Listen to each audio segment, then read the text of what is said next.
ધોરણ 12 કમ્પ્યુટર અધ્યયન વિજ્ઞાન પ્રવાહ અને સામાન્ય પ્રવાહ પ્રકરણ 7 જાવાની મૂળભૂત બાબતો.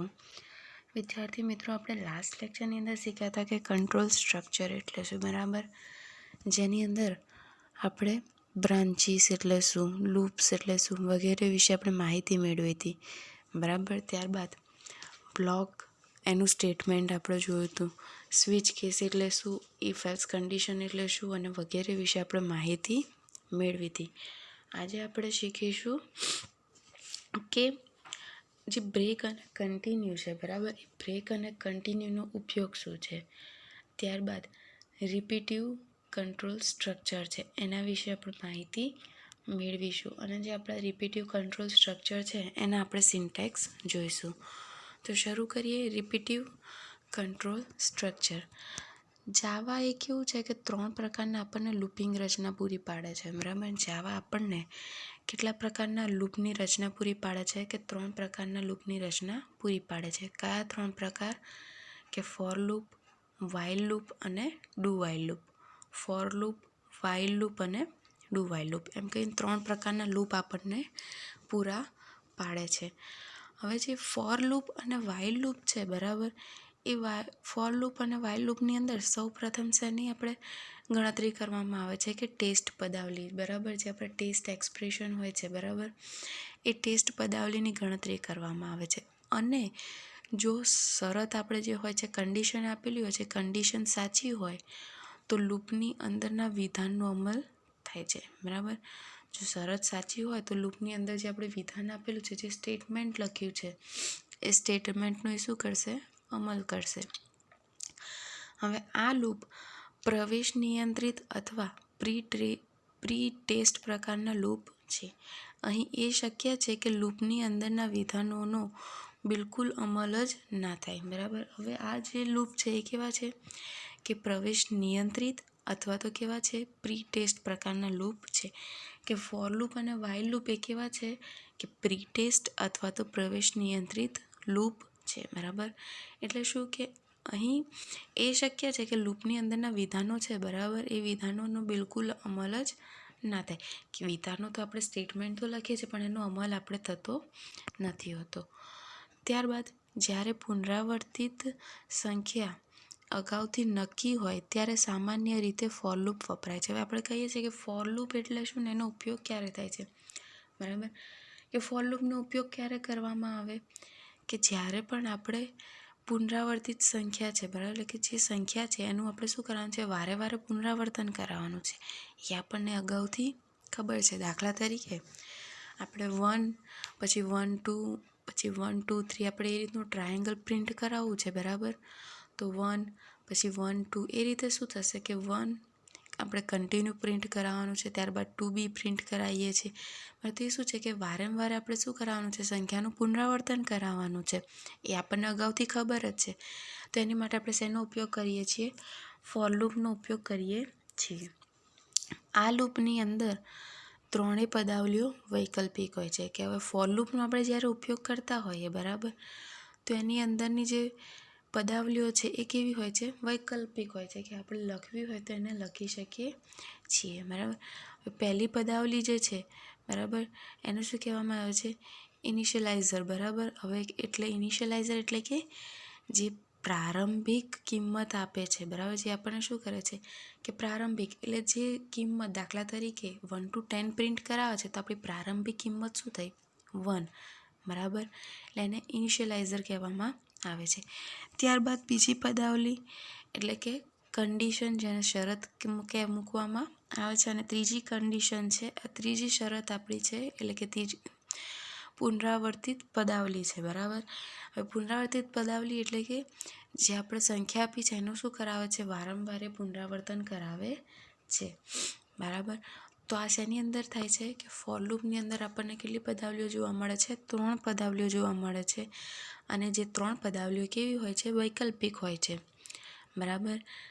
ત્યારબાદ જે ફોર લૂપ છે, બરાબર, એ ફોર લૂપ એની અંદર સેમિકોલન એ કેવું છે? માન્ય વિધાન છે. દાખલા તરીકે આપણે ફોર લૂપનો ઉપયોગ કર્યો અને એની અંદર જે અલગ અલગ આપણે હમણાં આગળ જોઈ ગયા કે 3 પદાવલી આપવાની હોય છે, તો 3 પદાવલી લખતા હોય છે તો 2 પદાવલીને જુદી પાડવા માટે બરાબર સેમિકોલનનો ઉપયોગ કરવામાં આવે છે, જે કેવું છે માન્ય વિધાન છે. પણ લૂપમાંથી બહાર આવવા માટે કોઈ નિયંત્રણ વિધાન એટલે કે કંટ્રોલ સ્ટેટમેન્ટની જરૂર રહે છે. પણ જો આપણે કોઈ લૂપમાંથી બહાર આવવું હોય તો એના માટે આપણે એક સ્ટેટમેન્ટ તો જોઈએ ને બરાબર, જેને શું કહેવામાં આવે છે નિયંત્રણ વિધાન એટલે કે કંટ્રોલ સ્ટેટમેન્ટની જરૂર પડે છે. જો બ્રેક વિધાનનો અમલ ન થાય તો તે અનંત લૂપમાં પરિણમે છે. કે આપણે બ્રેક વિધાન છે બરાબર, આપણે જોઈ ગયા હતા લાસ્ટ લેક્ચરમાં કે બ્રેકનો ઉપયોગ શું છે, સ્વિચ કેસમાં શીખ્યા હતા બરાબર, કે જો બ્રેક વિધાન ના હોય બરાબર અથવા તો એનો અમલ ના થાય તો આપણો પ્રોગ્રામ ક્યાં જતો રહે, અનંત લૂપમાં એટલે કે ઇન્ફિનિટિવ લૂપમાં જતું રહે છે બરાબર, કે જ્યારે પણ આપણને આન્સર દર્શાવશે શું કરશે, એની રીતે ઓટોમેટિક આન્સરનું શું થશે, પુનરાવર્તન થયા કરશે બરાબર. ત્યારબાદ આવે છે ડુ વાઇલ લૂપ બરાબર, કે ડુ વાઇલ લૂપની અંદરની વાત કરીએ કે ડુ વાઇલ લૂપમાં પહેલાં પદાવલીઓનો અમલ થાય છે અને પછી પદાવલીની કિંમત ટેસ્ટ કરવામાં આવે છે. જ્યારે ફોર લૂપમાં કેમનું હતું કે એની અંદર પહેલાં શું ફોર અને વાઇલ લૂપની અંદર શું થતું હતું કે જે ટેસ્ટ પદાવલી આપેલી છે બરાબર, એની ઉપર પહેલાં ગણતરી કરવામાં આવતી હતી અને પછી અમલ કરવામાં આવતો હતો. જ્યારે આની અંદર ડુ વાઇલમાં શું છે કે પહેલાં જે લૂપમાં પદાવલીઓ આપેલી હોય છે એનો શું કરવામાં આવે છે, અમલ કરવામાં આવે છે અને ત્યારબાદ એની કિંમત ઉપર ટેસ્ટિંગ કરવામાં આવે છે. જો ટેસ્ટની શરતનું પરિણામ ટ્રુ મળે તો લૂપમાં પુનરાવર્તન થાય છે બરાબર. ફોર અને વાઇલ લૂપની જેમ આમાં પણ એ છે કે પરિણામ જો આપણું સાચું હોય, ટ્રુ મળે બરાબર, તો લૂપમાં શું થશે, પુનરાવર્તન થાય છે. આ રીતે ડુ વાઇલ લૂપ નિર્ગમન નિયંત્રિત અથવા તો પોસ્ટ ટેસ્ટ પ્રકારનું લૂપ છે બરાબર. જે ડુ વાઇલ લૂપ છે બરાબર, એને નિર્ગમન નિયંત્રિત અથવા તો પોસ્ટ ટેસ્ટ તરીકે એને ઓળખવામાં આવે છે. કયા નામ તરીકે, કે પોસ્ટ ટેસ્ટ અથવા તો નિર્ગમન નિયંત્રિત તરીકે ઓળખવામાં આવે છે. ત્યારબાદ અહીં લૂપની અંદરના વિધાનો ઓછામાં ઓછા એક વખત અમલમાં આવે છે. હવે જો ડુ વાઇલ લૂપ હોય બરાબર, તો એની અંદર ડુ વાઇલ લૂપની અંદર જે એની અંદરના વિધાનો છે ઓછામાં ઓછા શું થશે, એક વખત એને અમલમાં આવે છે બરાબર, એટલે કે એક વખત એને અમલમાં મૂકવામાં આવે છે. ત્યારબાદ અહીંયા આપણને ફોર લૂપનું એક સિન્ટેક્સ જોવા મળે છે બરાબર, કે ફોર લૂપનો ઉપયોગ, કે ફોર લૂપનું આપણે શું છે અહીંયા એક ઉદાહરણ આપેલું છે.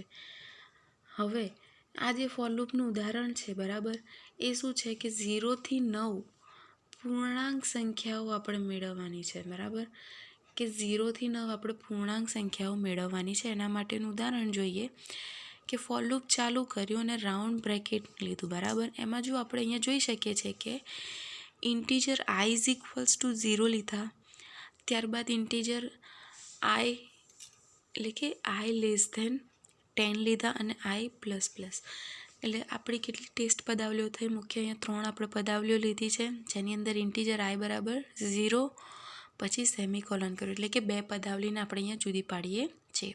એટલે શું કરશે કે આપણું લૂપ ઇન્ટીજર i = 0 એટલે કે 0થી શરૂ કરશે અને ઇન્ટીજર i <10. હવે <10 છે એનો મતલબ શું, કે 10થી નાની સંખ્યા હોય બરાબર, 10થી નાની સંખ્યા મળશે ત્યાં સુધી લૂપ શું કરશે, આપણું ફર્યા કરશે. જેવું 10થી નાની સંખ્યા મળી ગઈ અને 10 નંબરની સંખ્યા એટલે આપણું લૂપ ત્યાં આગળ શું થઈ જશે, સ્ટોપ થઈ જશે બરાબર. પણ જો <10 લખ્યા હોય તો 10નો પણ સમાવેશ કરવામાં આવે છે, તો આપણું જે આઉટપુટ છે એ 0થી 9 નહીં પણ 0થી 10 દર્શાવશે બરાબર. એટલે કે i <10 એટલે કે 9 સુધી આપણું આઉટપુટ દર્શાવશે. ત્યારબાદ આપણે જો i લખ્યું છે, હવે આપણે યાદ કરીએ કે પ્રી ઇન્ક્રીમેન્ટ અને પોસ્ટ ઇન્ક્રીમેન્ટ આપણે ભણી ગયા હતા બરાબર ઓપરેટરમાં. હવે i++ હોય એટલે કે પાછળ થયું, એટલે એને જેને શું કહેવામાં આવે છે, પોસ્ટ ઇન્ક્રીમેન્ટ કહેવામાં આવે છે, બરાબર. એટલે આઈની સંખ્યા અત્યારે શું છે, 0 છે. 0 પ્લસ પ્લસ હોય એટલે એમાં શું થશે, એક કિંમતનો વધારો થશે, પોસ્ટ ઇન્ક્રીમેન્ટ હોય એટલે, બરાબર. એટલે આઈમાં પ્લસ પ્લસ કર્યું એટલે 0માં એક એડ કર્યો એટલે 1 મળ્યો, ફરીથી એક એડ કરો 2 મળશે. એવી રીતે જ્યાં સુધી આપણને 9 સંખ્યા સુધી નહીં મળે ત્યાં સુધી આપણું લૂપ શું કરશે, વારે ઘડીએ એ ફર્યા કરશે. ત્યારબાદ આપણે કર્લી બ્રેકેટમાં શું પ્રિન્ટ કરાયું કે system.out.println અને કૌંસની અંદર શું લખ્યું, આઈ, બરાબર. કે આઈની જે કિંમત છે, જે પૂર્ણાંક સંખ્યાઓ છે 0 થી 9, એ આપણને શું કરશે, અહીંયા દર્શાવશે, બરાબર. ત્યારબાદ આવે છે વાઇલ લૂપનો ઉપયોગ. વાઇલ લૂપની અંદર પણ આપણે શું કરવાનું છે, 0 થી 9 પૂર્ણાંક સંખ્યાઓ જ લેવાની છે, પણ અહીંયા કઈ રીતે લઈએ છીએ કે integer I is equals to શું લીધું, 0 લીધું. ત્યારબાદ વાઇલ લૂપ અહીંયા આપણે શું કરીએ છીએ, ચાલુ કરીએ છીએ, અને વાઇલ લૂપની અંદર રાઉન્ડ બ્રેકેટમાં શું લખીએ છીએ, આઈ લેસ ધેન 10.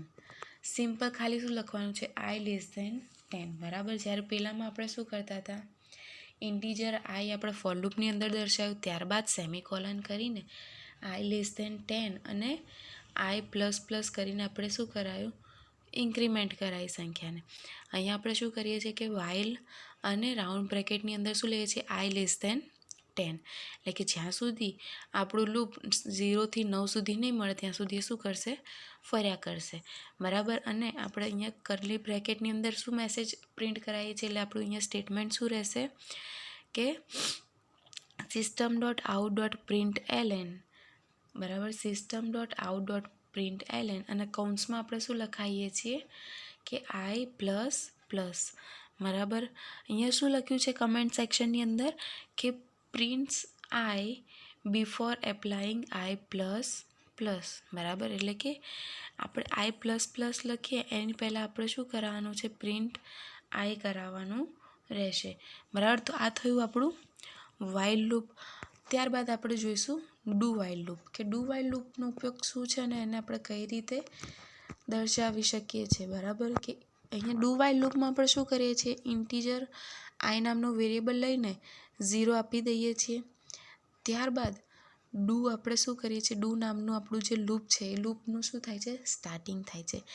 ડુ લખ્યા બાદ કર્લી બ્રેકેટ લખીએ છીએ અને કર્લી બ્રેકેટની અંદર આપણે શું પ્રિન્ટ કરાવીએ છીએ કે system.out.println અને જેની અંદર આઈ શું કરાવીએ છીએ, પ્લસ પ્લસ, એટલે કે ઇન્ક્રીમેન્ટ પોસ્ટ ઇન્ક્રીમેન્ટ કરાવીએ છીએ, બરાબર. ત્યારબાદ કર્લી બ્રેકેટ પૂરા કર્યા પછી આપણે શું કરવાનું છે, વાઇલ લૂપ આપવાનું છે, એટલે ડુ વાઇલ, બરાબર.